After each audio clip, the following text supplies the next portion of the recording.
Chapter 4. It happened, when all the nation were clean passed over the Jordan, that the Lord spoke to Joshua, saying, Take 12 men out of the people, out of every tribe a man, and command them, saying, Take out of the midst of the Jordan, out of the place where the priest's feet stood firm, 12 stones, and carry them over with you, and lay them down in the lodging place where you shall lodge this night. Then Joshua called the 12 men, whom he had prepared of the children of Israel, out of every tribe a man. And Joshua said to them, Pass over before the ark of the Lord your God into the midst of the Jordan, and every man of you take up a stone on his shoulder, according to the number of the tribes of the children of Israel, that this may be a sign among you, that when your children ask in time to come, saying, What do you mean by these stones? Then you shall tell them, Because the waters of the Jordan were cut off before the ark of the covenant of the Lord, when it passed over the Jordan. The waters of the Jordan were cut off, and these stones shall be for a memorial to the children of Israel forever. The children of Israel did so as Joshua commanded, and took up 12 stones out of the midst of the Jordan, as the Lord spoke to Joshua, according to the number of the tribes of the children of Israel. And they carried them over with them to the place where they lodged, and laid them down there.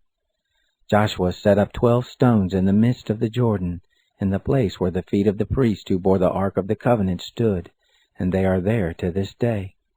For the priest who bore the ark stood in the midst of the Jordan, until everything was finished that the Lord commanded Joshua to speak to the people, according to all that Moses commanded Joshua, and the people hurried and passed over. It happened, when all the people had completely passed over, that the ark of the Lord passed over, with the priest in the presence of the people.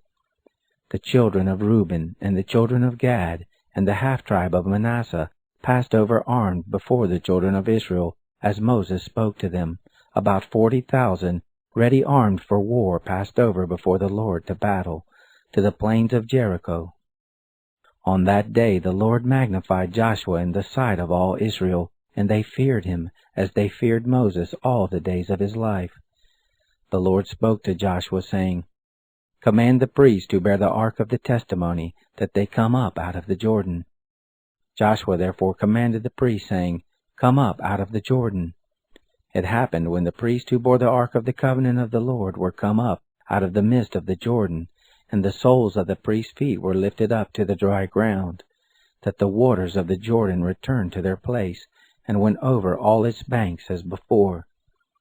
The people came up out of the Jordan on the 10th day of the first month, and encamped in Gilgal, on the east border of Jericho. Those 12 stones which they took out of the Jordan did Joshua set up in Gilgal. He spoke to the children of Israel, saying, When your children shall ask their fathers in time to come, saying, What do these stones mean? Then you shall let your children know, saying, Israel came over this Jordan on dry land. For the Lord your God dried up the waters of the Jordan from before you, until you were passed over, as the Lord your God did to the Red Sea, which he dried up from before us until we were passed over, that all the peoples of the earth may know the hand of the Lord, that it is mighty, that you may fear the Lord your God forever.